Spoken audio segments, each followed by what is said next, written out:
मध्ये पाणी वापरलं जात नाही। उरमोडीचं पाणी मानखटावमध्ये आलं त्यावेळेला आदरणीय पवार साहेब खासदार होते। उरमोडीचं पाणी अनेक वर्ष धरणामध्ये पडून होतं। उरमोडी जोड कालवा तयार करून त्या ठिकाणी हे पाणी उरमोडी जोड कालव्याच्या माध्यमातून कणेर कालव्यामध्ये नेण्याचं काम पवार साहेबांनी केलं आणि म्हणून पवार साहेबांच्यामुळे खऱ्या अर्थानं उरमोडीचं पाणी मान तालुक्याला आलं ही वस्तुस्थिती आहे। आणि म्हणून आपण नेहमी लक्षात ठेवलं पाहिजे की ज्यांनी आपल्याला मदत केली त्यांच्या मागे ठामपणे उभा राहिलं पाहिजे। खरं तर पाणी सोडलं की प्रत्येक वेळेला पाणी पुजण्याची आमदाराला घाई असते। जिथं पाणी सोडलं जाईल तिथं पाणी माझ्यामुळे चाललंय अशा पद्धतीने ते कृती करत असतात।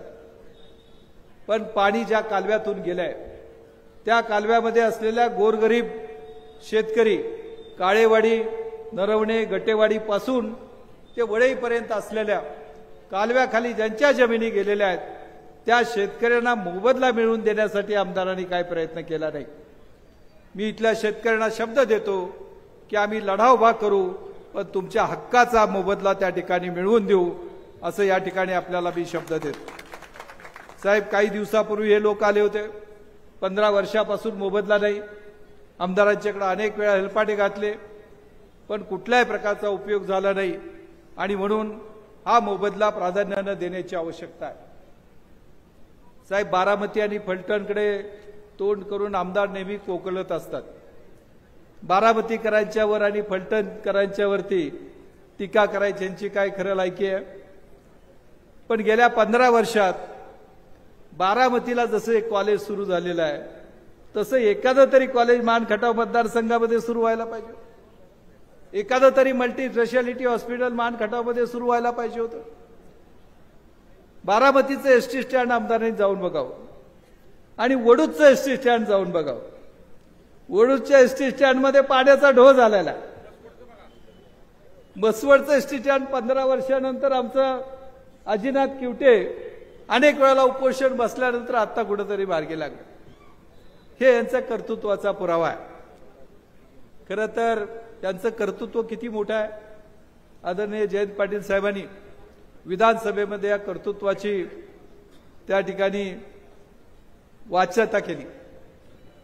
मान आणि खटावमध्ये मेलेली माणसं जिवंत केली जातात, त्यांच्यावर उपचार केले जातात, त्याच्यावरती पैसे उकळले जातात आणि ते उकळल्यानंतर ते पैसे आपल्या अकाउंटमध्ये जमा केले जातात।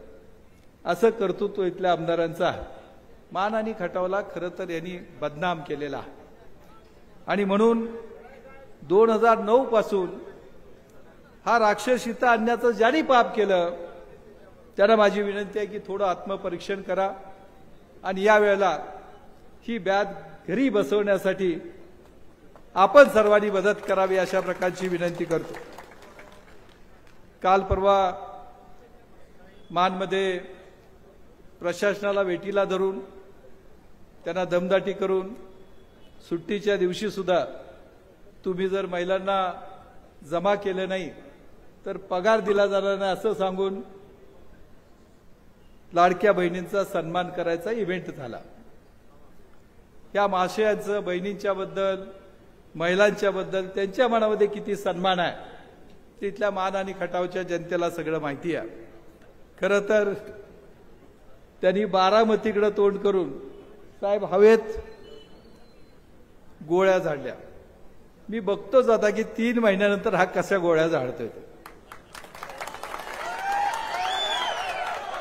अरे बारामतीकडे तोंड करून गोळ्या झाडायला अक्कल लागते, ती अक्कल नसली तर असंच होतं। पण साहेब 3 महिन्यानंतर मात्र गोळ्या ज्या झाडायचा कार्यक्रम केलाय त्याचा त्या ठिकाणी करेक्ट कार्यक्रम आपल्याला करायचा आहे। जलसंधारणाच्या कामामध्ये मी सचिव असताना या ठिकाणी मोठ्या प्रमाणात निधी उपलब्ध करून दिला। साहेब मान आणि खटावमध्ये थेंब थेंब पाणी अडवलं पाहिजे, त्यासाठी सिमेंट बंधारे मोठ्या प्रमाणात देण्याची आवश्यकता आहे। भूगर्भातील पाण्याची पातळी वाढली पाहिजे, यासाठी साखळी सिमेंट बंधाऱ्याची संकल्पना मी मांडली, ती प्रत्यक्षाने अंमलबजावणी केली।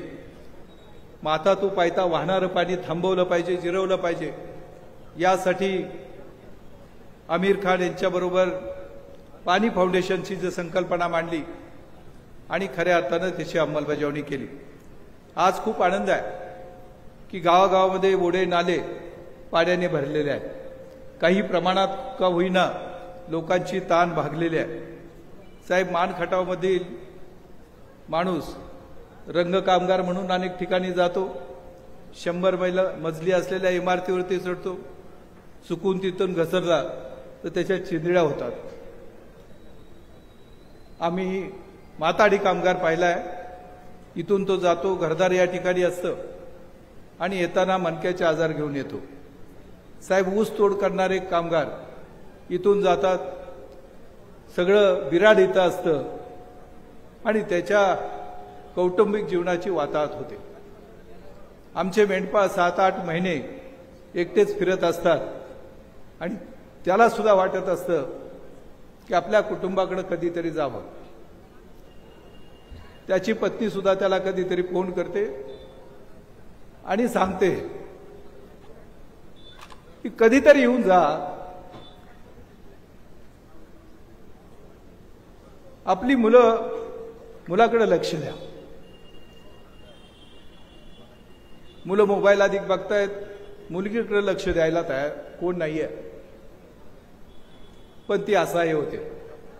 साहेब, आमच्या मानखटावमधली माणसं जी रंगकाम करतायत, माथाडी आहेत, जी वेगवेगळ्या ठिकाणी जात आहेत, त्यांना मला याच ठिकाणी त्यांच्या हाताला काम द्यायचं आहे आणि त्यासाठी मी संकल्प केला आहे की मान आणि खटावमध्ये हा बदल व्हायला पाहिजे. पवार साहेबांचा आदर्श घेऊन इथल्या माणसांना स्वाभिमानानं उभा करण्याचं काम गेले अनेक वर्ष मी करतोय. दैवडीच्या सिद्धनाथाची शपथ घेतो की 18 पगड जाती सगळा बहुजन ह्यांना एकत्र करून आपल्या सर्वांच्या संमतीनं मी लढायला तयार आहे. माझी आपल्याला विनंती आहे, स्वर्गीय सदाशिवराव पोळतात्या, स्वर्गीय भाऊसाहेब गुदगे, स्वर्गीय केशवराव पाटील यांनी अतिशय चांगलं राजकारण केलं. एक विकासाचं नवं पर्व सुरू केलं. माझी आपल्याला शब्द आहे की विकासाच्या पर्वाला पूर्णत्व देण्याचं काम त्या ठिकाणी प्रामाणिकपणे मी करेन. एवढाच या ठिकाणी आपल्याला शब्द देतो आणि थांबतो. जय जय महाराष्ट्र. आवाज माणदेशाचा, माणदेशातील प्रत्येकाचा. माणदेश प्राईम सबस्क्राईब करा आणि अपडेट रहा. नवीन व्हिडिओच्या नोटिफिकेशनसाठी बेल आयकॉनचं बटन दाबा. धन्यवाद.